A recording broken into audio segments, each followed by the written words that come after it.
କିଛି ନାହିଁ ସେଠି ତ ଏଇଟା ଏବେ ଖୋଲା ହେଇଛି ନାଇଁ ଖୋଲା ହେଇଛି। ହଁ ହଁ 3 ବର୍ଷ ହେଲାଣି। ଏବେ ତା ଆଗକୁ ଆଉ ଗୋଟେ ସେ ଗାଡିର ଖୋଲା ଯିବ ସେପଟେ ସେଠି ନୂଆ ନାଇଁ ବର୍ଷ ହବ ସୁଜୁକି ଯୋଉଟା ସାଇଡଟା ଗୋଟେ ମାନେ ଜଷ୍ଟ ସୁଜୁକିଟା ଉପରଟା ଡଲବି ହସ୍ପିଟାଲ ଡଲବି ହସ୍ପିଟାଲ ସାଇଡଟା ଖୋଲି ଦେଇଛି ସେଇଟା ସେଇଠୁ ତା ପଛ ଗୋଟେ ସାଇ ଭିତରେ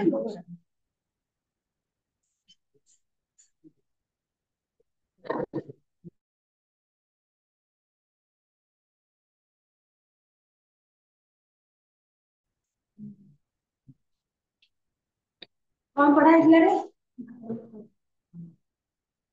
କଣ ପଢା ହେଇଥିଲା ତମେ ଥିଲ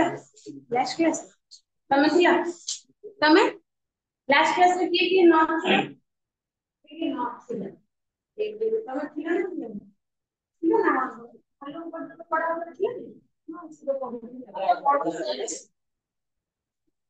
ଥିଲା ତମେ ବି ଥିଲ ନା ତମ ପଚାରିଲେନି କଣ ତମେ କାହିଁକି ଇଂଲିଶ ନବ ତମେ ହଁ ତମେ ଥିଲ ତମେ ପଛରେ ନଥିଲ ତମେ ନଥିଲ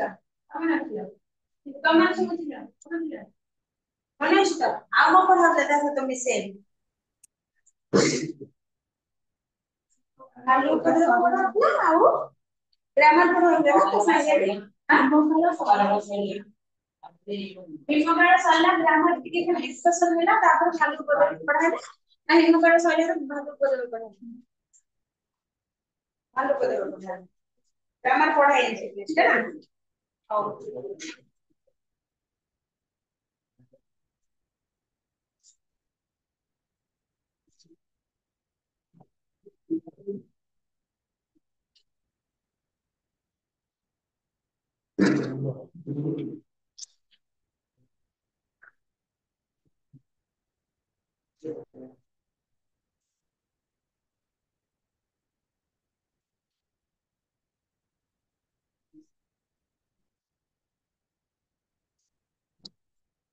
ଗ୍ରାମାର କଣ ଯାଇ ସରୁଛି ବିଶେଷଟା ପୁରା ସରିଯାଇଛି ନାଇଁ ମନେ ଅଛି ତ ନା ଖାଇଦେଇଛ ମନେ ଅଛି କିଏ କୋଉ ଖାଇଛ ଗ୍ରାମାର ପଢା ହେଇଥିଲା ବିଶେଷଟା ମନେ ଅଛି ନା ଖାଇଦେଇଛ କଣ ମନେ ଅଛି ନା ନାଇଁ ତମର ମନେ ନାହିଁ ସେ କହୁନୁ ଖାଇଦେଇଛି ତମ ପଛ ଖାଇ ତମ ସବୁ ହଜମ ଗ୍ରାମାର ଜମା ଆସିନଥିଲା ଜମା କ୍ଲାସ ବିଶେଷ ତିନିଟା କ୍ଲାସ ହେଇଥିଲା ଜମା ଆସିନଥିଲା ତମେ ନଥିଲ ତମେ ଖାଇବା ପାଇଁ ବି ଅପସନ ନାହିଁ ତମ ପଛ ତମେ ପଛରେ ଖାଇଛ ତମ ପଛ ତମେ କଣ ସରି ଆସିନଥିଲ ଆସିଲ ଖାଇନି ମୁଁ କହିବା ଖାଇଛି ହଜମ ଖାଇକି ହଜମ କରିଦେଇଛ ନାଇଁ ସେ ପେଟ ନା ସେ ଖାଇଛି ପରା ଖାଇକି ହଜମ କରିଦେଇଛି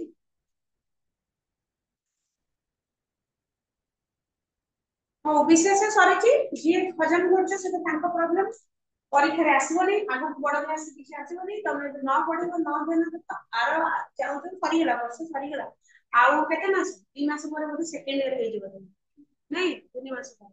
ସେତେବେଳକୁ କାନ୍ଦିବ ଆଉ ଲାଷ୍ଟ ବେଳକୁ ଯେତେ ଶୀଘ୍ର ବହି ସରେଇବ ମନେ ରଖିବ ସେତେ ତମ ପାଇଁ ସୁବିଧା ବାପା ମା କେତେ କଷ୍ଟ କରୁଛନ୍ତି ପଇସା ଆଣିକି ଦଉଛନ୍ତି କେତେ ଖାଇବା ପିଇବା ବନ୍ଦ କରି ତମ ପାଇଁ ଏ ସାରଙ୍କୁ ଛାଡିକି ତମକୁ ପଇସା ଖର୍ଚ୍ଚ କରୁଛନ୍ତି ତମର କିଛି ଆସୁନି କଣ କରିବା ଆରେ ମୋର ଛୁଆ ହେଇଥିଲେ ତ କୁଟି ଦିଅନ୍ତି ଘରେ ସିରିୟସଲି ପାଠ ଆସୁ ଘରେ ଛେଚି ଦିଅନ୍ତି ମା ବାପା ମାରୁନାହାନ୍ତି ମାଡ ଖାଇଲେ ନା କଣ ରେଡି ବଢେଇ ଦଉଛି ତମେ ହଷ୍ଟେଲରେ ରହୁଛ ଭଲ ସେ ମୁଁ ତ ହେଇଥିଲେ ହଷ୍ଟେଲ ଭିତରେ ବସି ଛେଚି ଦିଅନ୍ତି ଦିଟା ପାଠ ପଚାରି ଏତିକି କ୍ଲାସ ହେଇଛି କାହିଁକି ଆସୁନି ଦିଟା କରିଦିଅନ୍ତି ତମ ମାଡ ଟା ଉଠି ଯାଇଛି ବୋଲି ପାଠଟା ସବୁ ଯାଉଛି କୁଆଡେ ନାଇଁ ମାର୍କ ଟା ରହିବା କଥା ନା ନା ନାଇଁ ରହିବା କଥା ନା ନାଇଁ ପ୍ଲସ ଟୁ କଣ ପ୍ଲସ ଥ୍ରୀ ବୁଢା ହେଲା ଯାଏ ପାଠ ଯେପର୍ଯ୍ୟନ୍ତ ପଢୁଛ ସେପର୍ଯ୍ୟନ୍ତ ମାଡ ରହିବା କଥା ନହେଲେ ମାଡ ଭୟରେ ଆଟଲିଷ୍ଟ ପଢି ପକାନ୍ତା ଆମ ସ୍କୁଲରେ ପଢୁଥିଲୁ କଲେଜରେ ବି ପଢୁଥିଲୁ କଲେଜରେ ବି ମୁଁ ଆଣ୍ଠେଇଛି ମାନେ ପାଠ ନ ଆସିଲେ ଟ୍ୟୁସନ ସାର୍ କଲେଜ ସିନା ସାର୍ ଆଣିଦେବେନି ଟ୍ୟୁସନ ରେ କୋଚିଂ ରେ ଆଣ୍ଠେଇ ଦେବେ ସେଇଥିପାଇଁ କି ନା ମନେ ରହୁଛି ପାଠ। କଣ କଣ କଣ କଣ ସବୁଦିନ ଆଣ୍ଠେଇ ଦେବେ ତମେ କଣ ଏତେ କରିବ ଉପର ମନା ଖାଲି ମାନେ ଟୋଟାଲି ପଢିବାରେ ମନ ନାହିଁ କହୁଛି ସବୁଦିନ ମୁଁ ଆଣ୍ଠାନ୍ତି କିନ୍ତୁ କନଫିଡେଣ୍ଟ ସବୁଦିନ ମୁଁ ଆଣ୍ଠେଇବି ତାମାନେ ମୁଁ ଟୋଟାଲି ପଢିବିନି ମୁଁ ସବୁଦିନ ଆଣ୍ଠେଇବି ବା ହଉ ବିଶେଷଣ ଟା ଟିକେ ଦେଖିବା ବିଶେଷଣ କଣ ହେଇଛି ହଁ ନିର୍ଦ୍ଦିଷ୍ଟ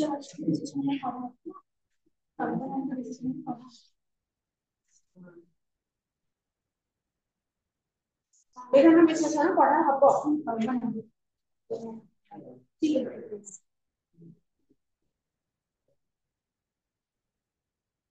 ପରିମାଣ ବାଚକ ସରିଛି ଗୁଣବାଚକ ସରିଛି ନିର୍ଦ୍ଦିଷ୍ଟତା ବାଚକ ସରିଛି ପୂରଣ ବାଚକ ବିଶେଷଣ ସଂଖ୍ୟାରୁ ଗଠିତ ହୋଇ ବିଶେଷର ନିର୍ଦ୍ଦିଷ୍ଟତାକୁ ପ୍ରକାଶ କରେ ଯେପରି ତୃତୀୟ ପୁତ୍ର ପଞ୍ଚମ ଧାଡି ଏଟା ସରିଛି ସର୍ବନାମିକ ବିଶେଷଣ ମନେ ନାହିଁ ସେଗୁଡା ଟିକେ ଟିକେ ଦେଖେଇ ଦଉଛି ବିଶେଷଣ କେତେ ପ୍ରକାରର ଭାଗ ହେଇଛି ପ୍ରଥମେ ତ ଗୁଣବାଚକ ମନେ ପଡୁଛି ସେଇଟା ବିଶେଷ୍ୟର କୌଣସି ଗୁଣକୁ ବୁଝାଉଥିଲେ ସେଟା ହେଲା ବିଶେଷଣ ବିଶେଷରେ ସେଟା ବିଶେଷଣ ଅବସ୍ଥା ବାଚକ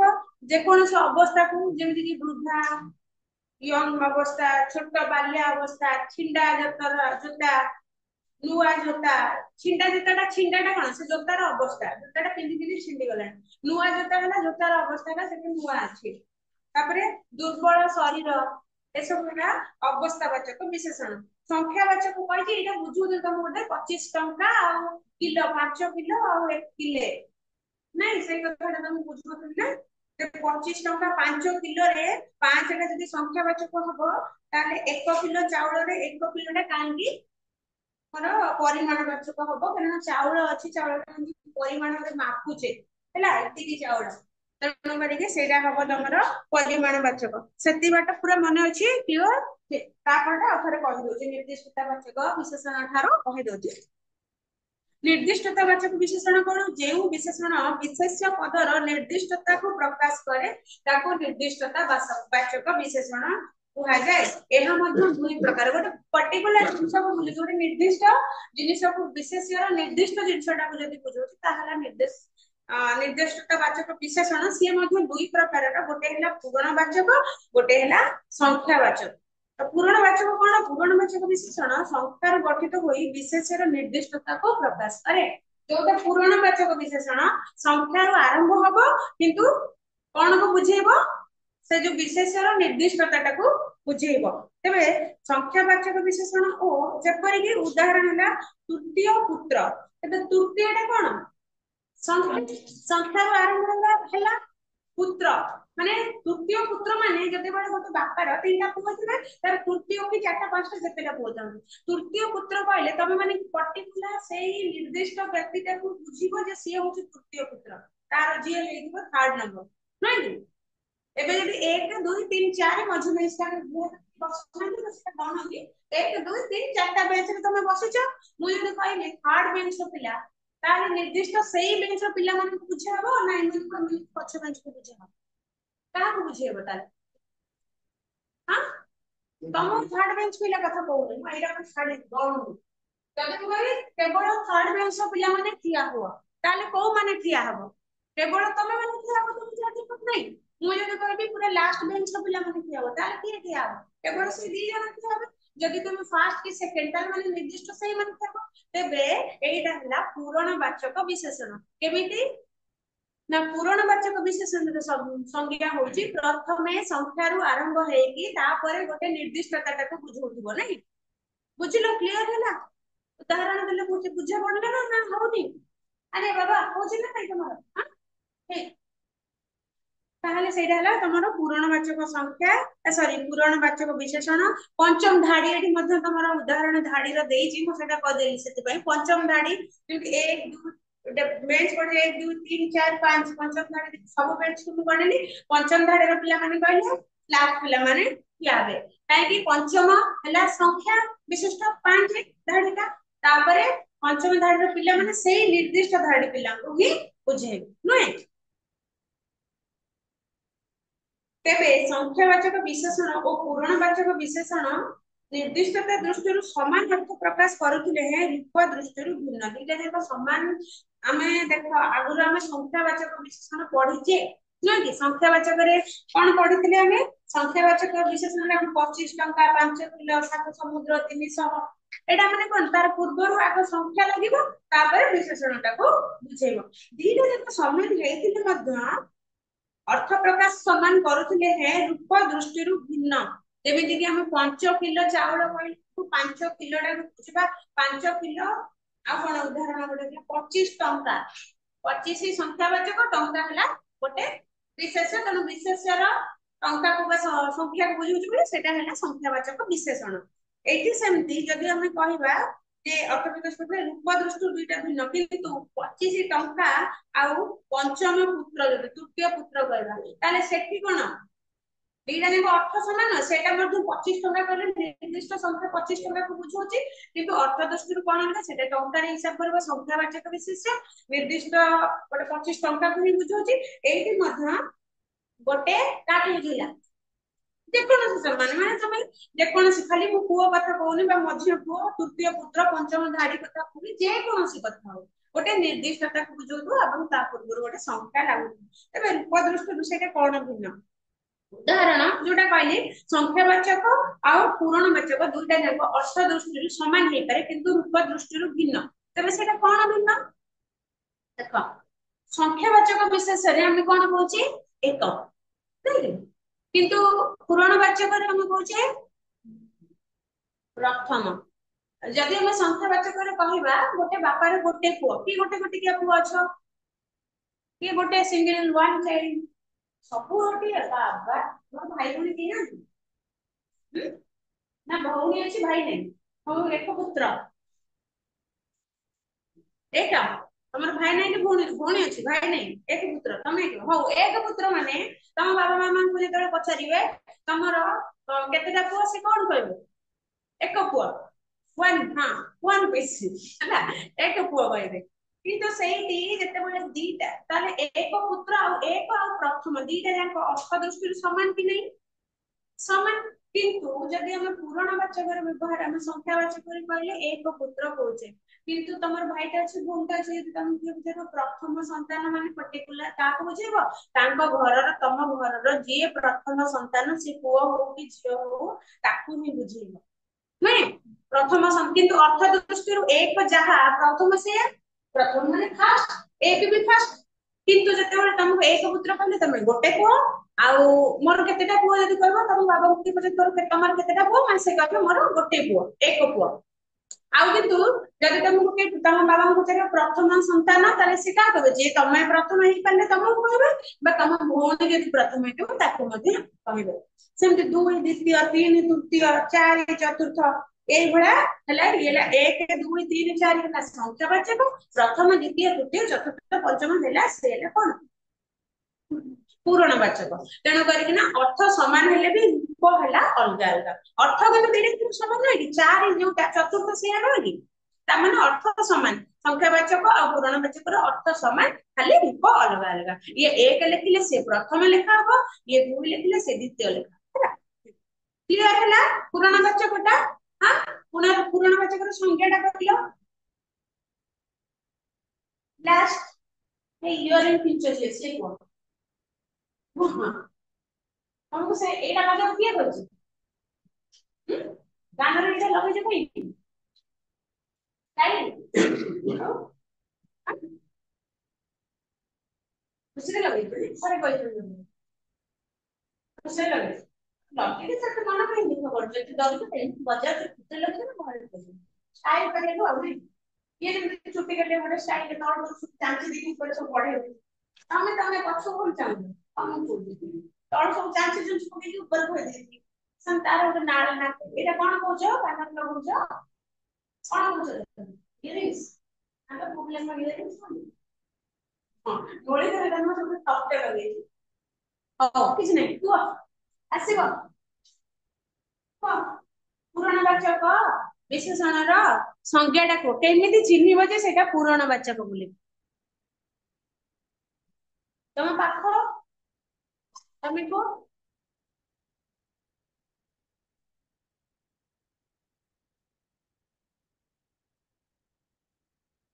जेमिति बुझाला मु भाबुनी जे बही आउ देखिबा दरकार पड़िबो बोली तापर जो कहि परना ताले मु भाबु जे आउ मते आउ टिके बेटर पढिया पड़िबो नाही हां ताई भी बुझेई पारुनी माने तम मुंड भितर पसी पारुनी माने आ टिके पढिया स्किल टाको पढिया पड़िबो तमे आगो तमे को पुराण वाचक का कहबो तमे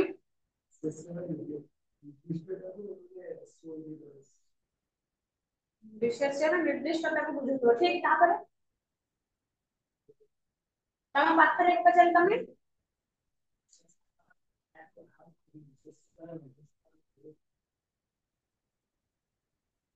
तमे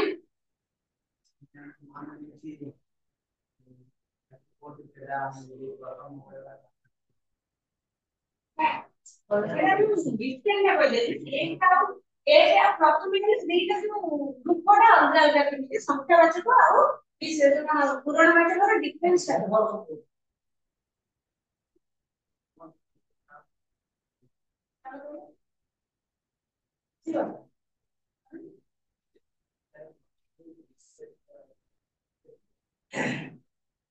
ତମେ କୁହ ଆସିବ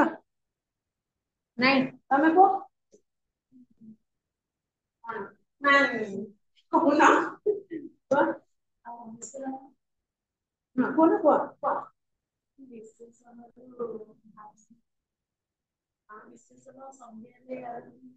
ସଂଖ୍ୟା ସଂଖ୍ୟା ଏଠି କଣ କହିଲା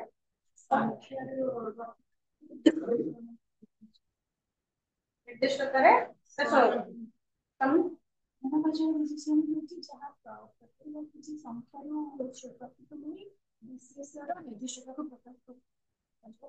ଗୋଟିଏ ପିଲା ମାତ୍ର ବୁଝିଲ ନାଇଁ ଆଉ କେହି ବୁଝିଲ ନାହିଁ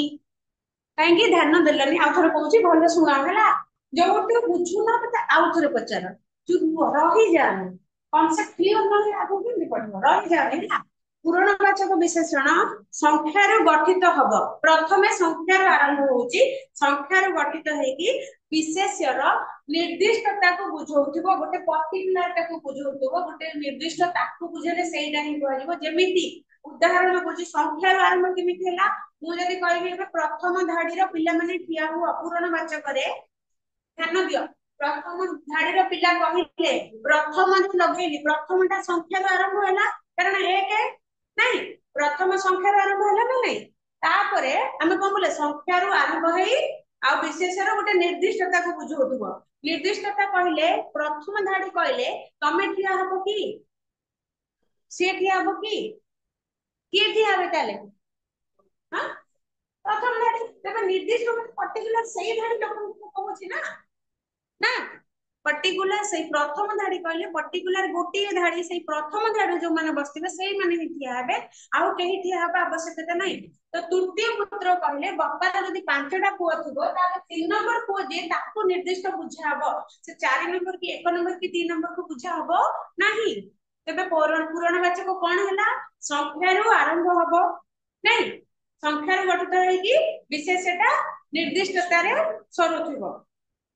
निर्दिष्टता को प्रकाश करूथुबो बुझौथुबो गोटे पर्टिकुलर जिंस को बुझौथुबो सेटा हला पूरणवाचक मन रहिला संख्यारू आरंभ हबो संख्यारू गठित हे विशेषर निर्दिष्टता को जोटा प्रकाश करे बा बुझाए संख्यारू आरंभ हैला निर्दिष्टता को बुझेला विशेष्यर निर्दिष्टता को बुझेला सी हेला काहे विशेष्यर एते बेले मु कहिबी गोटे बापर जो तृतीय संतानटा कोन संतान कौन से विशेष्य गोटे ना कि विशेष्य से वेरी गुड तबे सेटा हला कोन हैला विशेष्य आमे कोन पढिबा पूरणवाचक विशेष्य सेटा जोटा संख्यारू गठित होई कि से विशेष्यर निर्दिष्टता रे को प्रकाश करूथबा बा निर्दिष्टता को बुझौथबा ताहा हैला पूरणवाचक विशेष्य क्लियर तो एटा जो उदाहरण अछि तमे जोटा कहलो सेकंड थर्ड धरते स्काई वाला तमे कहलो जोटा सेटा संख्यावाचक और पूर्णवाचक दिले समान अर्थ କିନ୍ତୁ କଣ ତାକୁ ରୂପର ପରିବର୍ତ୍ତନ, ରୂପଟା କଣ ଡିଫରେଣ୍ଟ, ଏଟା ଏକ ସେଟା ପ୍ରଥମ ଏଟା ଦୁଇ ସେଟା ସଂଖ୍ୟାବାଚକ ଆଉ ପୂରଣବାଚକର ରୂପ କେମିତି ଅଲଗା ସେଇଟା କେବଳ ବୁଝଉଛି। ଠିକ ତାପରେ ଏଟା ସର୍ବନାମିକ ବିଶେଷଣ,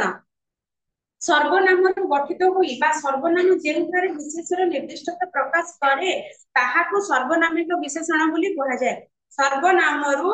ଜିନିଷଟା ଆରମ୍ଭ ହବ ବା ଗଠିତ ହବ ଏବଂ ସର୍ବନାମ ଯେଉଁଠାରେ ବିଶେଷର ସେଠି ମଧ୍ୟ ସର୍ବନାମରୁ ଆରମ୍ଭ ହୁଏ ଏବଂ ବିଶେଷର ନିର୍ଦ୍ଦିଷ୍ଟତା ପ୍ରକାଶ କରେ ସେଇ ସର୍ବନାମରେ, ତାହେଲେ ତାକୁ ଆମେ ସର୍ବନାମିକ ବିଶେଷଣ କହିବା। ଏପରି ସ୍ଥଳେ ସର୍ବନାମ ଯେଉଁ ଆକୃତିରେ ରହୁ ପଛେ ତାପରେ ବିଶେଷ ଥିଲେ ସର୍ବନାମିକ ବିଶେଷଣ ହବ।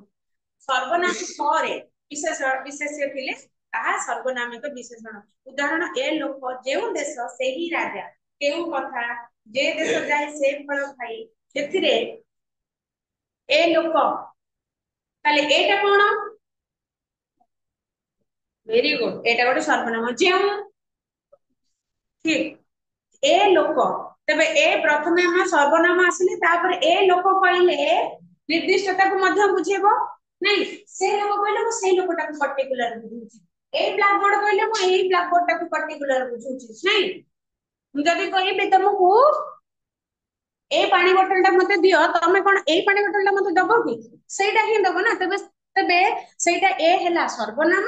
ପ୍ରଥମେ ଥିବ ତାପରେ ଗୋଟେ ନିର୍ଦ୍ଦିଷ୍ଟତାକୁ ବୁଝଉଥିବ, ଅର୍ଥାତ ସେଇ ଗୋଟେ ପର୍ଟିକୁଲାର ସେଇ ପାଣି ବୋତଲ କଥା ମୁଁ କହୁଛି, ଏଇଟା ଏଇଟା ଏଇଗୁଡା ମତେ ଦବା ଆବଶ୍ୟକ ନାହିଁ। ତେଣୁ କରିକି ଗୋଟେ ନିର୍ଦ୍ଦିଷ୍ଟତାକୁ ବୁଝଉଥିବ ଏବଂ ତା ଦେହରେ ସର୍ବନାମ ଥିବ, ତାହେଲେ ସର୍ବନାମିକ ବିଶେଷଣ। କ୍ଲିୟର? ପୂରଣବାଚକ ମନେ ରହିଲା? କୁହ ପୂରଣବାଚକ କୁହ, କିଏ କହିବ ନା ଖାଲି ହଁ ହଁ ମାରୁଛ? କୁହ ପୂରଣବାଚକ ୱାନ୍, କିଏ କହିବ? ଟୁ ଥ୍ରୀ, କିଏ କହିବ? ଆଉ କିଏ କହିବ? ସବୁ କାଇଁ ଆସୁନି? ତମକୁ ଆସିବା କଥା।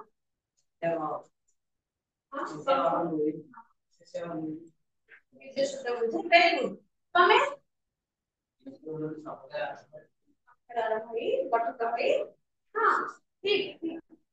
ବିଶେଷର ନିର୍ଦ୍ଦିଷ୍ଟତାକୁ ବୁଝଉଥାଏ ବା ପ୍ରକାଶ କରିଥାଏ, ତାହା ହେଲା ପରିପୂର୍ଣ୍ଣ ହେଲା ପରିମାଣବାଚକ, ସରି କଣ ପୂରଣବାଚକ ହେଲା। ଆଉ ଥରେ ପଢିବ ଘରେ ଯାଇ, ଦି ତିନି ଥର ପଢିଲେ ମନେ ରହିବ। ସର୍ବନାମକ କଣ, ସର୍ବନାମରୁ ଆରମ୍ଭ ହବ ଆଉ ବିଶେଷର ନିର୍ଦ୍ଦିଷ୍ଟତାକୁ ବୁଝୁଥିବ। ସର୍ବନାମ କୋଉ କୋଉ ଗୁଡା ବି ମନେ ରଖିବ, ଏଥିରେ କିଛି ଅଳ୍ପ ଦେଇଛି ସେହି ଯେ କେଉଁ ଏସବୁ ହେଲେ ଗୋଟେ ଗୋଟେ ସର୍ବନାମ। ତାପରେ ଆସିଲା ତୁଳନାତ୍ମକ ବିଶେଷଣ। ତୁଳନାତ୍ମକ ବିଶେଷଣ କଣ, ଦୁଇଟି ବିଶେଷଣ ମଧ୍ୟରେ ତୁଳନା ହେଲେ ମୂଳ ବିଶେଷଣକୁ ଛାଡି ଅର୍ଥାତ ପ୍ରଥମ ରୂପକୁ ଛାଡି ଅନ୍ୟ ଦୁଇଟି ରୂପ ତୁଳନାତ୍ମକ ବିଶେଷଣ ହୁଅନ୍ତି। ତେବେ ଯେତେବେଳେ ତୁଳନାତ୍ମକ ତୁଳନାତ୍ମକ କହିଲେ ଆମେ ବୁଝୁଛେ ଜଣକୁ ଜଣଙ୍କ ସହିତ ତୁଳନା କରାଯାଉଛି ନାଇଁ କି, ତାହେଲେ ଦୁଇଟା ବିଶେଷଣ ମଧ୍ୟରେ ତୁଳନା ହେଲେ, ଦିଟା ବିଶେଷଣ କୁ ତୁଳନା କରାଗଲା, ଜଣକୁ ଜଣଙ୍କ ସହିତ ତୁଳନା କରାଗଲା, ତା ଦେହରେ ଫାଷ୍ଟ ଯୋଉଟା ମୂଳ ବିଶେଷଣଟାକୁ ଛାଡିଦେବ, ଅର୍ଥାତ ପ୍ରଥମ ରୂପକୁ ଛାଡିକି ଅନ୍ୟ ଯୋଉ ଦୁଇଟି ରୂପକୁ ଆମେ ତୁଳନାତ୍ମକ ବିଶେଷଣ କହିବା। ଉଦାହରଣ, କର୍ଣ୍ଣର ତୀକ୍ଷ୍ଣ ସ୍ୱରକୁ ଅର୍ଜୁନ ତୀକ୍ଷ୍ଣତର ସ୍ୱରରେ ପ୍ରତିହତ କଲେ, ଅର୍ଥାତ କର୍ଣ୍ଣ ଯୋଉ ସ୍ୱରଟା ମାରିଥିଲା ସେଟା ମଧ୍ୟ ତୀକ୍ଷ୍ଣ ଥିଲା, ତାଠୁ ଆହୁରି ତୀକ୍ଷ୍ଣତର ଥିଲା ଅର୍ଜୁନର ସ୍ୱର, କାରଣ କର୍ଣ୍ଣ ସ୍ୱର ମାରିଲା ସେଟା ତୀକ୍ଷ୍ଣ, ଅର୍ଜୁନ ଯୋଉ ସ୍ୱରଟା ଥିଲା ସେଟା ଆହୁରି ତୀକ୍ଷ୍ଣ କରିଥିଲା, ତେଣୁ କର୍ଣ୍ଣର ତୀରକୁ ଅର୍ଜୁନର ତୀରଟା ତୀକ୍ଷ୍ଣତାରେ ଯୋଉଟା ପରାସ୍ତ କରିଦେଲେ। ତ ସେଇଠି ପ୍ରଥମ କର୍ଣ୍ଣର ତୀକ୍ଷ୍ଣ ସ୍ୱର, ଆମେ କଣ ତୀକ୍ଷ୍ଣଟା ଗୋଟେ ତୀକ୍ଷ୍ଣକୁ ଆଉ ଗୋଟେ ତୀକ୍ଷ୍ଣ ସହିତ ତୁଳନା କରାଗଲା, କାହାର କର୍ଣ୍ଣର ତୀକ୍ଷ୍ଣ ସ୍ୱରକୁ ଆମେ ଅର୍ଜୁନର ତୀକ୍ଷ୍ଣ ସ୍ୱର ସହିତ ତୁଳନା କଲେ, ତେବେ ପ୍ରଥମରେ ଯୋଉଟା ତୁଳନା ହେଲା, ପ୍ରଥମ ବିଶେଷଣଟା କଣ ତୀକ୍ଷ୍ଣ, ତାକୁ ଆମେ ଛାଡିଦବା, ତାକୁ ଆମେ ସର୍ବନାମ ସରି ତାକୁ ଆମେ ତୁଳନାତ୍ମକ ବିଶେଷଣ ବୋଲି ଗଣିବା ନାହିଁ, କାରଣ ସଂଜ୍ଞା ଅନୁସାରେ ଯଦି ଆମେ ଦୁଇଟି ବିଶେଷଣ ମଧ୍ୟରେ ତୁଳନା କରୁଛେ ତାହେଲେ ମୂଳ ବିଶେଷଣଟାକୁ ଛାଡିଦବା, ପ୍ରଥମ ରୂପଟାକୁ ଛାଡି ଦେଇକି ଅନ୍ୟ ଦୁଇଟି ରୂପ ତୁଳନାତ୍ମକ, ଯେମିତିକି ତୀକ୍ଷ୍ଣତର ସ୍ୱରରେ ପ୍ରତିହତ କଲେ, ଅର୍ଥାତ ତୀକ୍ଷ୍ଣତର ହେଲେ ଆହୁରି ତୀକ୍ଷ୍ଣତର, ତେବେ ତୀକ୍ଷ୍ଣ ଆଉ ତୀକ୍ଷ୍ଣତର ଗୋଟେ ଜଣଙ୍କର ସାର୍ପ ଆଉ ଜଣଙ୍କ ସାର୍ପ ସହିତ ତୁଳନା କରାଗଲା, ତେବେ ପ୍ରଥମ ସାର୍ପଟାକୁ ବା ପ୍ରଥମ ତୀକ୍ଷ୍ଣଟାକୁ ଆମେ ଛାଡିଦେଲେ, ଦ୍ୱିତୀୟଟା ହେଲା ତୁଳନାତ୍ମକ।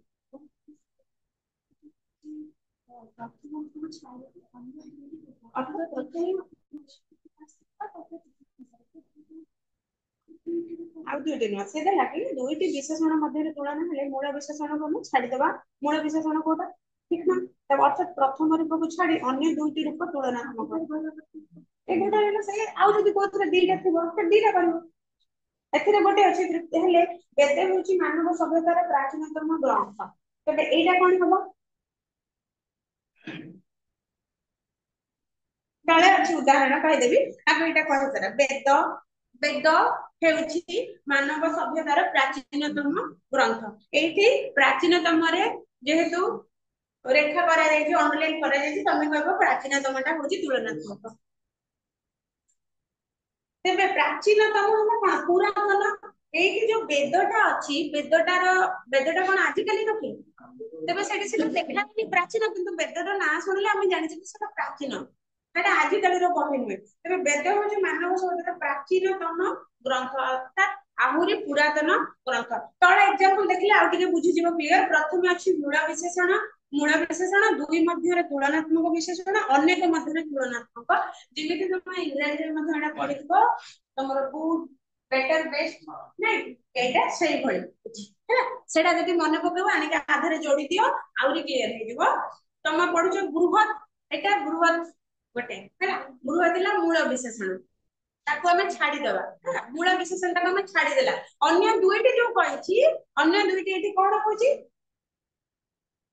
अन्य दुईटी माने आइदर से बृहत्तर ହେଇପାରେ ବୃହତ୍ତମ ହେଇପାରେ, ଦିଟା ଯାକ ହେଲା। ଯଦି ବୃହତ୍ତମ ଥିବ ସେଇଟା ମଧ୍ୟ ତମର ତୁଳନାତ୍ମକ ବିଶେଷଣ, ଯଦି ବୃହତ୍ତର ଥିବ ଖାଲି ବୃହତ୍ତର ନୁହଁ। ସେଇ ଭଳି ଉଦାହରଣ ଦଉଛି ତିନିଟା ତାର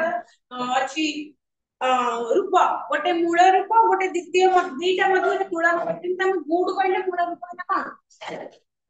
ଗୁଡଟା ମୂଳ ରୂପ। ଯେତେବେଳେ ଆମେ ଦି ଜଣଙ୍କୁ ତୁଳନା କରୁଛୁ, ଜଣକୁ ଆଉ ଜଣଙ୍କ ସାଙ୍ଗେ ତୁଳନା କରୁଛୁ, ତାକୁ ଆମେ କଣ କରୁଛୁ? बेटर ना।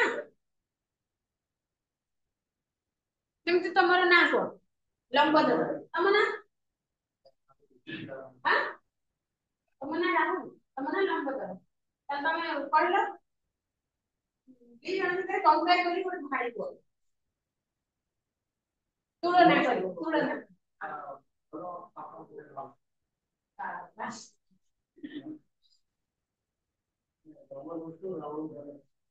ତମେ କୁହ।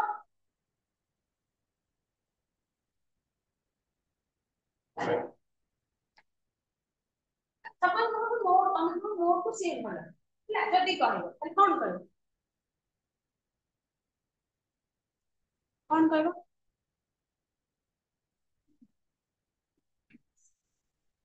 ଭଲ ହେଲା good. Ram is good boy. ଯୋଉ ଭାଷାରେ କୁହ, ଯୋଉ ଲାଙ୍ଗୁଏଜ ତମେ ବୁଝିପାରୁଛ କୁହ। ହିନ୍ଦୀ ଲାଙ୍ଗୁଏଜ ରେ ବୁଝୁଛ, ଏଇ ଏକ୍ସାମ୍ପଲ ପାଇଁ ହିନ୍ଦୀ ଲାଙ୍ଗୁଏଜ ରେ ବୁଝୁଛ କି ଇଂଲିଶ ଲାଙ୍ଗୁଏଜ ରେ ବୁଝୁଛ କି ଓଡିଆ ଲାଙ୍ଗୁଏଜ ରେ, କୋଉ ଲାଙ୍ଗୁଏଜ ରେ ଭଲରେ ବୁଝିପାରିବ ସେଇଟା କୁହ। ରାମ ଗୋଟେ ଭଲ ପିଲା, ତାହେଲେ ମୂଳ କଣ? ଭଲଟା good. Ram is good boy, good. ରାମକୁ ହରି ସହିତ ଯଦି ତୁଳନା କରିବା Ram is better than Hari. Better ଶବ୍ଦଟା ବି ଦି ଜଣଙ୍କ ବ୍ୟବହାର କରିଥିଲା। ସେଇ ଜାଗାରେ ବେଷ୍ଟ ଟା ଯୋଉ କରୁଛ ତାହେଲେ ସେଟା ତା ସହିତ ତୁଳନା କରୁଛ, ସମସ୍ତଙ୍କଠୁ ବେଷ୍ଟ ନାଇଁ କି? ଦି ଜଣ ଭିତରେ କମ୍ପେୟାର କରି ତମେ ବେଟର କହୁଛ, ତାହେଲେ ସମସ୍ତଙ୍କ ଭିତରେ ବେଷ୍ଟ ଦିଶ କଣ? ସମସ୍ତଙ୍କ ସହିତ ତୁଳନା, ବହୁ ଲୋକଙ୍କ ସହିତ ତୁଳନା କଲେ। ତ ଏଇଠି ହେଲା ଯୋଉ ପ୍ରଥମ ମୂଳ କୋଉଟା? ଗୁଡ। ଗୁଡ ଟାକୁ ଟୋଟାଲି ଛାଡିଦବ, ତାପରେ ବେଟର ଆଉ ବେଷ୍ଟ ଟା ହେଇଯିବ ତମର ତୁଳନାତ୍ମକ ବିଶେଷଣ। Very good. ସେଇଭଳିଆ ପ୍ରାଚୀନଟାକୁ ଯୋଉଟା ଏଠି ଲେଖା ଯାଇଛି, ବେଦ ହେଉଛି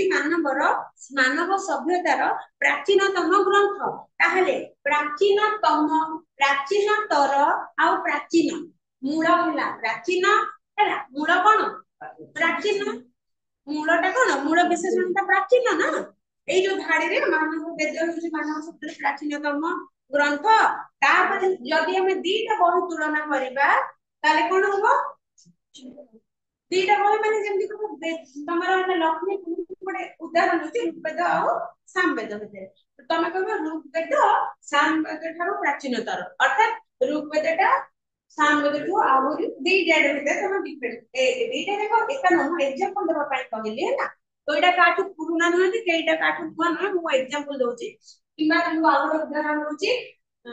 ରେଭେନ୍ସା କଲେଜ ଆଉ ତମର ପାଖରେ କଣ କଲେଜ ଅଛି? ଶୈଳବାଳା କଲେଜ। ଯେ କେବେ ଯାହା ବି ହଉ, କୋଉଟା ପୁରୁଣା? ତାପରେ ଶୈଳବାଳା ଆସିଲା, ତମେ ସେଠି କଣ ତମେ ଦିଟା ଭିତରେ ଡିଫରେନ୍ସ କଲ ନାଇଁ ତୁଳନା କରାଗଲା ତା ସେଠି କଣ କହିବ ତମେ ଗୁରୁଣା କିଏ ହଁ ରେଭେନ୍ସା କଣ ସବୁ ପ୍ରାଚୀନତର ପ୍ରାଚୀନତର ଶୈଳ ମାନେ ରେଭେନ୍ସାଟି ପ୍ରାଚୀନତର ପ୍ରାଚୀନତର ମାନେ ପୁରୁଣା ହେଲା ପ୍ରାଚୀନ ତ ଯୋଡିବନି ସେଠି ଯଦି ଖାଲି କହିବେ ରେଭେନ୍ସା ହଉଛି ପ୍ରାଚୀନ କଲେଜ ବହୁତ ପୁରୁଣା କଲେଜଟା ନାଇଁ କି ତ ଯଦି ସେଠି କହିବ ରେଭେନ୍ସା ଆଉ ଜେକେବିକେ ସହିତ ତୁଳନା କରୁଛ ରେଭେନ୍ସା ହଉଛି ଜେକେବିକେ ଠାରୁ ପ୍ରାଚୀନତର ନାଇଁ ତାପରେ କଟକରେ ଯେତେ କଲେଜ ଅଛି ସବୁଠୁ ପ୍ରାଚୀନତମ କଲେଜ ହେଲା ରେଭେନ୍ସା ତାହେଲେ ଏଠି କଣ କଟକରେ ସବୁ କଲେଜ ସହିତ ରେଭେନ୍ସାକୁ ତୁଳନା କରାଗଲା ତେବେ ଆମର ଯୋଉ ସଂଜ୍ଞା ଅନୁସାରେ ଦୁଇଟି ବିଶେଷଣ ମଧ୍ୟରେ ତୁଳନା ହେଲେ ମୂଳ ବିଶେଷଣକୁ ଛାଡିଦବା ଆମେ ଟୋଟାଲି ମୂଳ ବିଶେଷଣ କଣ ଯୋଉଗୁଡା ବୃହତ ପ୍ରାଚୀନ ଗୁଡ ଯୋଉ ଶବ୍ଦଟି ଭଲ ଏସବୁକୁ ଛାଡିଲେ ବାକି ଆଉ କେତେଟା ରହିବ ଆଉ ଦିଟା ରହିବ ନା ଗୋଟେ ହେଲା ଦି ଜଣଙ୍କ ମଧ୍ୟରେ ତୁଳନା ଆଉ ଗୋଟେ ସମସ୍ତଙ୍କ ମଧ୍ୟରେ ତୁଳନା ତ ସେଇ ଦିଟା ହେଲା ତୁମର ତୁଳନାତ୍ମକ ବିଶେଷଣ ଏଇଠି ଦେଖି କ୍ଷୁଦ୍ର ସେ ତମେ କହିବ ବ୍ୟାଗଟି କ୍ଷୁଦ୍ର ହେଲା ମୁଁ କହିବି ଏଠି ବହୁତ ପିଲାଙ୍କ ବ୍ୟାଗ ଅଛି ଛୋଟ ବ୍ୟାଗଟି କହୁଛୁ ହେଲା କ୍ଷୁଦ୍ର ଯଦି ମୁଁ ଆଙ୍କ ଦି ଜଣଙ୍କ ବ୍ୟାଗ ତୁଳନା କରିବି ତାହେଲେ କଣ କରିବି ତର ଭେରି ଗୁଡ ଆଠାରୁ ଆଙ୍କ ବ୍ୟାଗ ଠାରୁ ଆଙ୍କ ବ୍ୟାଗଟି କ୍ଷୁଦ୍ରତର ଯଦି ମୁଁ ସମସ୍ତଙ୍କ ବ୍ୟାଗ ଭିତରେ କହିବି ତାହେଲେ ଏଇଟା ସମସ୍ତଙ୍କ ବ୍ୟାଗଠୁ କ୍ଷୁଦ୍ରତମ ସେଇଠି କ୍ଷୁଦ୍ରଟାକୁ ଛାଡିଦବ କାହିଁକି ସେଇଟା ହେଲା ମୂଳ ବିଶେଷଣ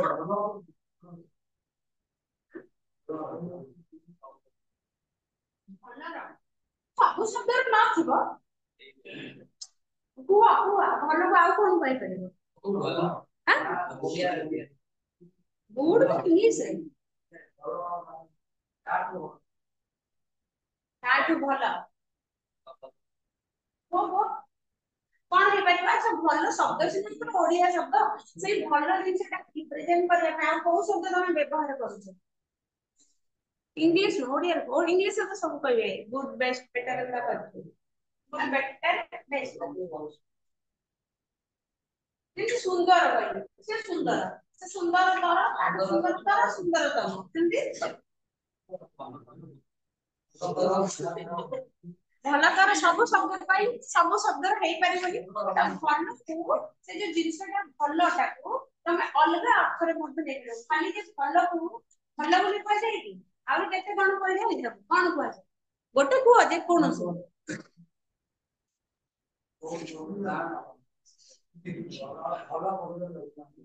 ଭଲ ବହୁତ ଭଲ ଭଲ ସେ ଭଲ ମୋ ଠାରୁ ଭଲ ସମସ୍ତଙ୍କ ଠାରୁ ଭଲ ସେମିତିରେ ବି ଲଗେଇ ପାରିବ ହବ ହବ ଏମିତି ହିଁ ହବ ଯୋଉ ଶବ୍ଦରେ ଯଦି ଏମିତି କିଛି ନ ପାଇବ ଏମିତି ହିଁ କରିପାରିବ ତମେ କଣ କହୁଛ ତୁଳନା କଲେ ଦିଟା ଛାଡିକି ତିନିଟା ଚାରିଟା ସମସ୍ତ ଯଦି ଆଚ୍ଛା ତମେ ଗୋଟେ ଭଲ ପିଲାଟେ ମୁଁ ତମକୁ କହିବି ତମେ ସେ ପିଲାଟି ସବୁ ପିଲାଙ୍କଠୁ ଭଲ ତାହେଲେ ସେଠି କଣ କହିବ ସମସ୍ତଙ୍କଠୁ ଭଲ ନାଇଁ ଆଉ କଣ କହିପାରିବ ସୁନ୍ଦରଟା ଗୋଟେ ଚଟାପଟ କହିଦଉଛ ଭଲଟାକୁ କୁହ ତାକୁ କଣ ଆଉ କୁହାଯାଏ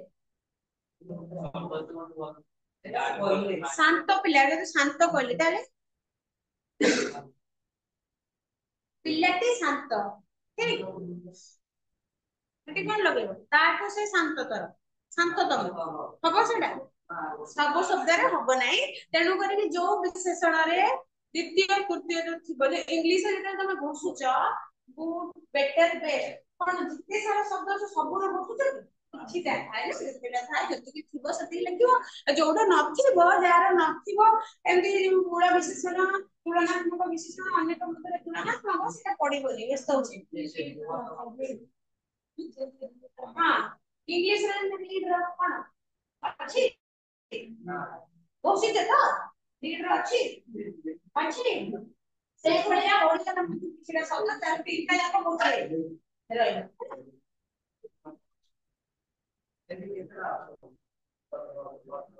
ହଁ କ୍ଷୁଦ୍ର କ୍ଷୁଦ୍ରତର କ୍ଷୁଦ୍ରତମ ବୃହତ ବୃହତ୍ତର ବୃହତ୍ତମ ଏ ବହିରେ ତମର ଅଛି ବଡ ବରିଆନ ବରିଷ୍ଠ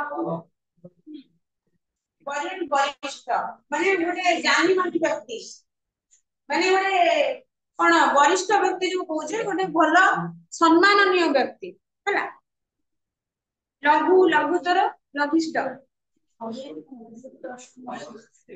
ଗୁରୁତର ବର ଗୋଟେ ଗୁରୁ ଗୁରୁତର ଗୁରୁତର ଆଘାତ ସେତାର ଅର୍ଥ ଅଲଗା। ଗୁରୁଟା ତମର ମାନେ ନିଦା ହେଲା। ଆଉ ଗରିଆନଟା ତାଠାରୁ ସେ ଗରିଆନ ଜିନିଷଟା ମାନେ ମୁଁ କହୁଛି ଏଇଟା ତମ ଫୋନଟା ଏଇଟା ନିଦା ଗୁରୁ ଫୋନଟା ହେଲା ମାନେ ନିଦା ଫୋନଟା ତମ ଫୋନ ତା ଫୋନଟା ଗରିଆନ ଆଉ ଟିକେ ମାନେ କରିକି ଖାଦ୍ୟ ହେଲା ଏଇଟା ଆଉ ଗୁରୁତର ହେଇଗଲେ ମାନେ ଜଣେ କ୍ଷତାକ୍ତ ହେଇଯାଇଛି ଗୁରୁତର ଆଘାତ ମାନେ ଅଧିକ ଆଘାତ ହେଇଛି ସେଇ ଜାଗାରେ। ଏବେ କିନ୍ତୁ ଗରିଆନ ହେଲା ସେଇ ଜିନିଷଟା ଏଇ ଜିନିଷଟା ଆଉ ଟିକେ ଉନ୍ନତ ମାନର ଟିକେ ହେଭି ଗରିଆନ। ଆଉ ଗରିଷ୍ଠ ତ ଗରିଷ୍ଠ ନିକଟ ନିକଟରେ କଣ ହବ ନିକଟତର ନିକଟତମ।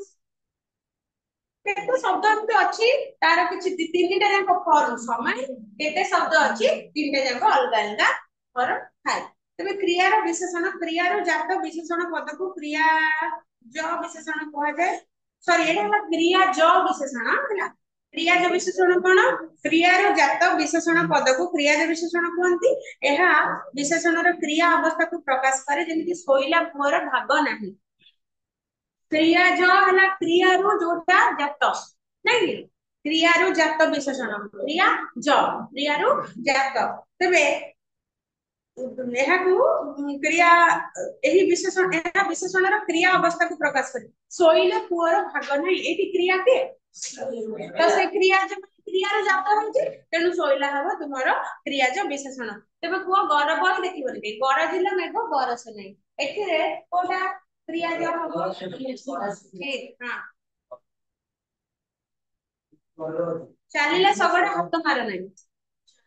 ଚାଲି ତାପରେ ଅଛି ବିଶେଷଣର ବିଶେଷଣର ବିଶେଷଣ ଯେଉଁ ବିଶେଷଣର ଅନ୍ୟ ବିଶେଷଣର ପରିମାଣ ବା ଅଧିକ ପ୍ରକାଶ କରେ ତାକୁ ବିଶେଷଣର ବିଶେଷଣ ଆଉ ମନେ ରହିବ ନା ଛାଡିଦେବି ଅଲଗା ବିଷୟ ଯିବା ଏତିକି ଏତିକି ତ ଆଉ ମନେ ରହିବନି ବେଶୀ କିଏ କନଫ୍ୟୁଜ ରହୁଛି ଏତିକି ଏତିକି ଭଲରେ ପଢିବ ଆର କ୍ଲାସରେ ଏଇଠି ପଚାରିବ ଯାହା ଡାଉଟ ହେଲା ଆଉ ଦେଖିବ ତମେ କଣ କଣ ଶବ୍ଦ ସବୁ ବାହାର କରିପାରୁଛ। ହଁ ଓଡିଆ କଣ ଇଂଲିଶ କଣ ଶବ୍ଦ ଏତେ ସାରା ଅଛି ଯେ ସମସ୍ତେ ଶବ୍ଦ ସବୁ ଶବ୍ଦ ଜାଣିନଥାନ୍ତି ନାଇଁ ଯେତେ ପଢିବ ଯେତେ ବହି ପଢିବ ସାଙ୍ଗସାଥି ସେଥିରେ କଥା ହବ ସେତେ ନୂଆ ନୂଆ ଶବ୍ଦ ଶିଖିବ। ମାନେ ସବୁ ଶବ୍ଦ ଯେ ମୁଁ ଜାଣିଥିବି ସେଟା ନୁହଁ କି ସବୁ ଶବ୍ଦ ଯେ ତମେ ଜାଣିଥିବ କି ଆମଠୁ ଆହୁରି ବଡ ବଡ ଯିଏ ଥିବେ ସବୁ ଶବ୍ଦ ଜାଣିଥିବ ତା ନାହିଁ ଶବ୍ଦର ପୁରା ଭଣ୍ଡାର। ତେଣୁକରି ତମେ ନିଜେ ଚେଷ୍ଟା କରିବ କେତେ ଶବ୍ଦ ନିଜେ ବାହାର କରି ପାରିବ। କଣ ହେଲା କଣ ହେଲା ଟିକେ ମତେ ବି କୁହ କଣ ହଉଛି। ବାବା ପୁରା ସାହିତ୍ୟିକ ହଉ ବିଷୟ ବାହାର ତମେ କଣ ପଢୁଥିଲ ବାବା କେତେ ଘଣ୍ଟା କରିଥିଲା ରେ ଦୁଇଶହ ଉତ୍କୃଷ୍ଟ ତମେ ତ ଭୁଲ କର ଉତ୍କୃଷ୍ଟ ମାନେ ଉନ୍ନତ ଉତ୍କୃଷ୍ଟ ଧରଣର କବିତା ମାନେ ଉନ୍ନତ ମାନର ବଢିଆ ଜିନିଷଟା ସେଥିପାଇଁ ମୁଁ ଉତ୍କୃଷ୍ଟ କଲି।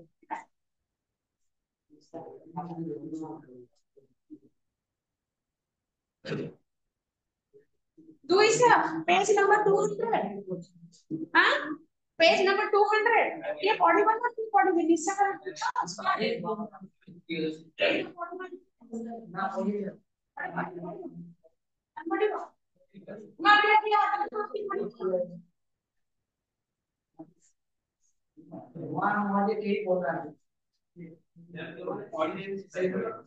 ସେ ନା ପଢିବାକୁ ଚାହୁଁ ତାଙ୍କୁ ବାଧ୍ୟ କିଏ ତମେ ମାନେ ପଢିଲ କିଏ ତ ତାର ସବୁବେଳେ ଅଲୱେଜ ଅଛି ତମେ ପଢିଲ କିଛି ନାହିଁ ହଁ ନା ନା କିଛି ଅସୁବିଧା ନାହିଁ ପଢିବ ଶୁଣ କିଏ ପଢିବ ପଢିବନି ଯିଏ ପଢିବ ତାର କନଫିଡେନ୍ସ ଭଲ ହବ ସବୁ ପିଲା ଆଗରେ ପଢି ପାରୁଛି ବଡ ବଡ ଜାଗାରେ ଭାଷଣ ଦେଇପାରିବ ଯିଏ ନ ପଢିବ କନଫିଡେନ୍ସ ରହିବନି ତାର ମୋ ଭଳିଆ ସତରେ ମୁଁ ପଢେଇକି ମତେ ଡର ଲାଗେ ବୋଲି ମୋର କନଫିଡେନ୍ସ ବହୁତ କମ ତମେ ସେମିତି କମ ହେଇଯିବ ଯେତେ ଯେତେ ସାଙ୍ଗସାଥି ସାଥେ କଥା ହବ ସବୁ ଲିଡରସିପ ନବ ଦେଖି ପଢିବ ବହୁତ କିଛି ଅସୁବିଧା ତାହେଲେ ଯାଇକି ତମର କନଫିଡେନ୍ସ ଲେଭେଲଟା ସେତିକି ସେତିକି ବଢିବ ହେଲା କିଏ ପଢା ଠିକ निशाकर किए निशाकर किए तमे आगो गोपी निशाकर पढ़ चला तापर मन को के पढ़ो गोपी रे के पढ़ो ए टाइम को पढ़ो जीवन तमे निशाकर पढ़ो तमे को पढ़लो तमे गोपी पढ़ो हां दी जण पढ़ंतु तापरे मन मन तमे डिसाइड करो गोटे पेज पढ़ले तमे मन के पढ़ो डिसाइड करो आ समस्त बही देखो पढ़ो साइलेंट साइलेंट वेरी गुड खोजिता हैप्पी जर्नी तो कोई खोजिता तम अनुसंधान स्क्वाड क्या तुमको क्या भालू आसी हम झाड़ा प्रतिष्ठा बंद कर सलेनी कि स्विच टा क्वाड गले माने सब टीवीटा खोली दिए भी क्वाड गले हां काले भालू भालू ये कोडी अच्छा भाई है भालू भालू भालू कहनी भालू भालू भालू भालू आज्ञा भालू भालू ये के पार्टी करूछ सोई पाड़ी की पाड़ी मन मन पड़ा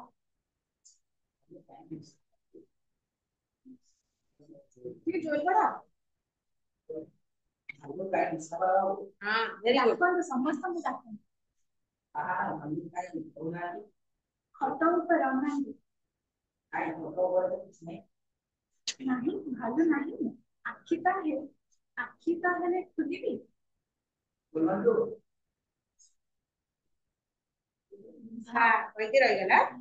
ठीक मन मन लास्ट टा दिशा करबो कमलाटा कला कमला ताई मार भालू को माटी मुसके ना कमला पकी थी सतेज तापरे देखिले गोपी तांको छाती को आउ जे किया है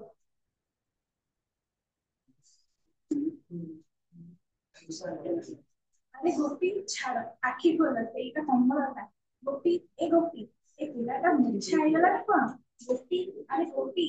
ओहो सेठी गोटे जो किला ताको गोपी देखी छी ताको कमला सॉरी भालू बोली भाबो सेटा गोटे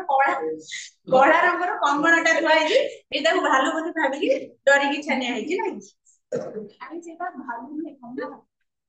कमलाटा घोड़ी होई थी हेले सेई कमलाटा को भालू भाबी डरी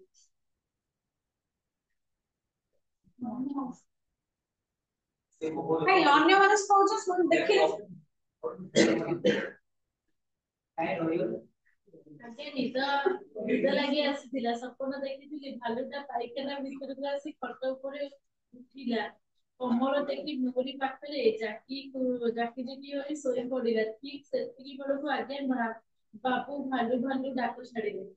सब बेले तो समान एटा तो सेमितिया आज्ञा आउ भालूर खबर किछ रखिछ कि सोई पड़ी माने आइना सुपर जो आता भी अछि आ सुपर है प्राय बनई आलो सेते दिन थिला जरे कम थिला हेले वर्तमान जोरा साइजे ही बोला आ सपस न पूरा कम सिंहन में आज्ञा भालू आयो की मनुष्य देखो सती आ बोला मातुरा नहीं पूरा आ सिंह भी करता है 5000 horse power Indian domain silver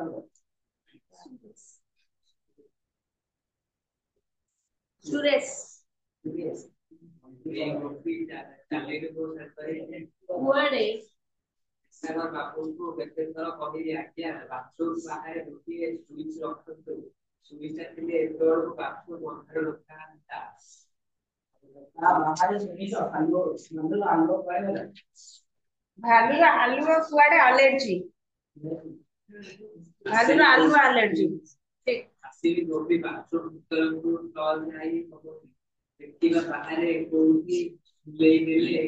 तभी भीतर ये आलू जाई पारे ओ एने आलू बांधु चांद से एने सरकार भालू धरिया ପାଇଁ ଗୋଟେ ସ୍ପାର କରିପାରିବେ ଏଠି ଜାଣିଲେ टीवी न्यूज जे जो भी जेमिति अवस्था रे भालू देखो स्पार को खबर है ଶୁଣି ସାରିଲା ପରେ ବି ଆପଣ ଚୁପ୍ ହୋଇ ବସୁଛି ନା କେମିତି ଭଲ ଚାଲି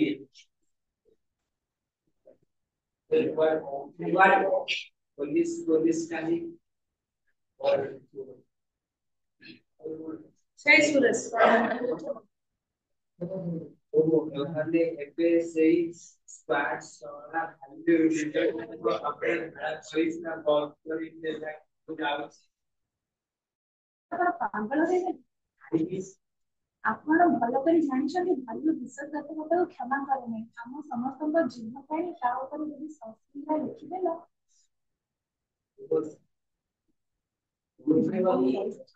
ମନ ମନ ଥିଲା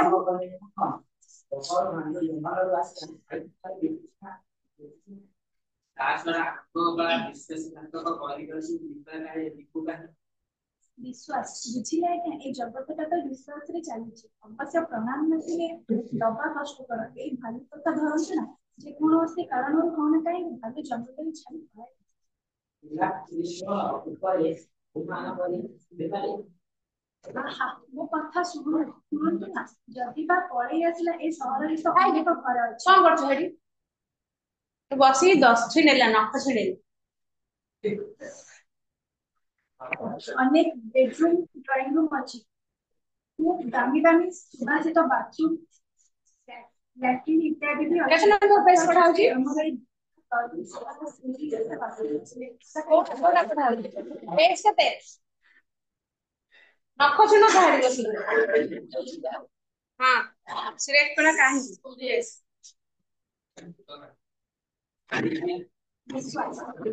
आज्ञा तार आलू जळिबो नाही ना खाओ आज राती का खाओ काली की देखिबा आलूर विश्वास करके आस्था रखा जाय पूजा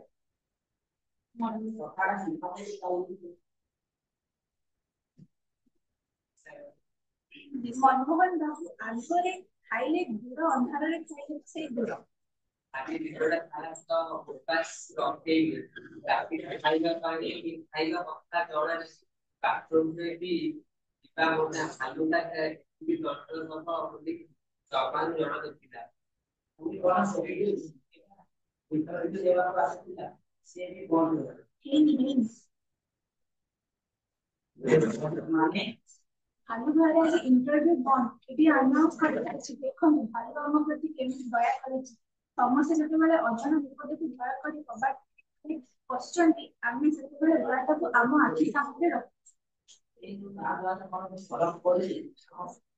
आमी समझ तोरा विषय कोन तो खाइबा बहुत सोइबा बहुत बड़ा परीक्षा सब एमिति केते बन जीवनरे आस्था आबे एक जॉब कॉन्ट्रैक्ट क्वालिफाई को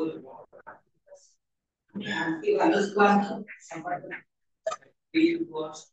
बी पोस्ट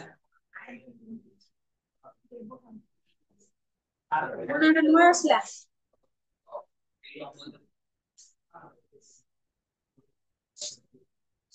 विषय अधिक काम से इंटरव्यू पर आसिके बा जनरल के कोई इंटरव्यू ला देबो काम तो कहूची इंटरव्यू में आने थी मो जनरल के कोई उत्तर दे पर मन को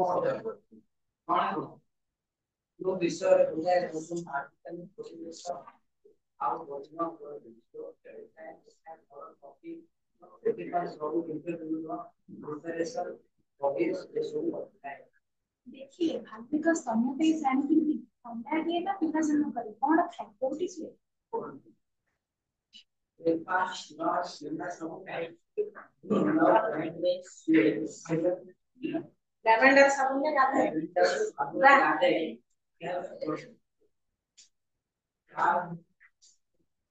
होता है जो हमारे विश्वास से लगाना पर विषय रिसर्च रिसर्च देखो ठीक पर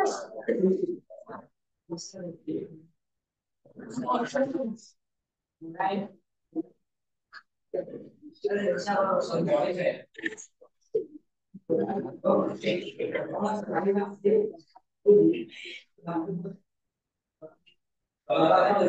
एक्चुअली पढ़ता जहाँ कहो बनम हो फालुदा एक घरु पिता न पिता जाए एक घर आत्मा को काकारी କିଛି एकम नहीं तेरु स्पार्ट कॉपी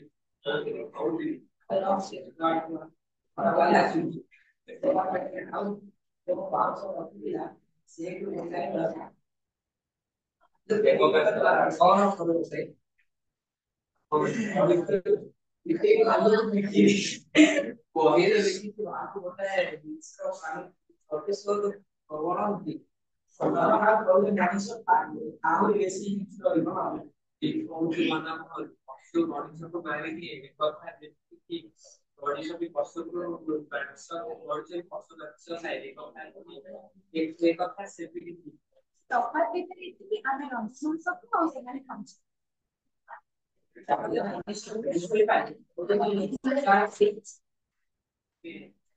लास्ट टाइम पढ़िबो अच्छा रुह रुह लास्ट अछि ताको पढ़िबो बस देखो गोटे झाड़ी पड़ो गोटे गोटे झाड़ी पड़ो और लेखा पढ़ो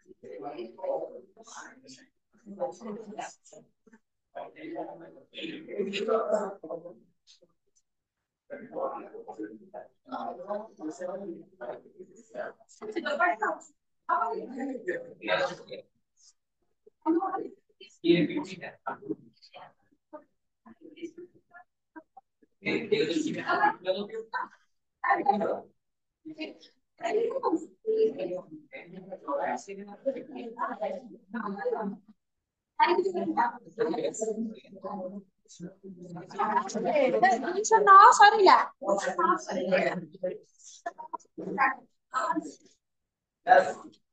जल्दी पढ़िए कि स्टार्ट कर सॉरी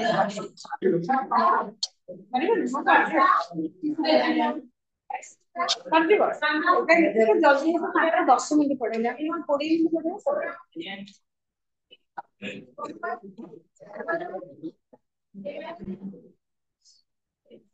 ग्रामर का सब पढ़िबो घरे टिभि ହେଲା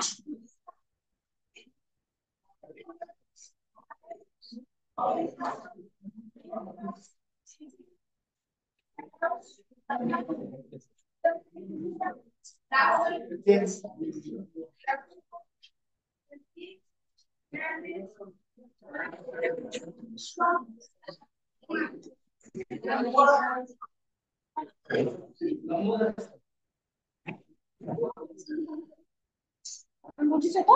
ବୁଝୁଛ ତ ए सब ग्रामर का बुझिଛ ତ अच्छा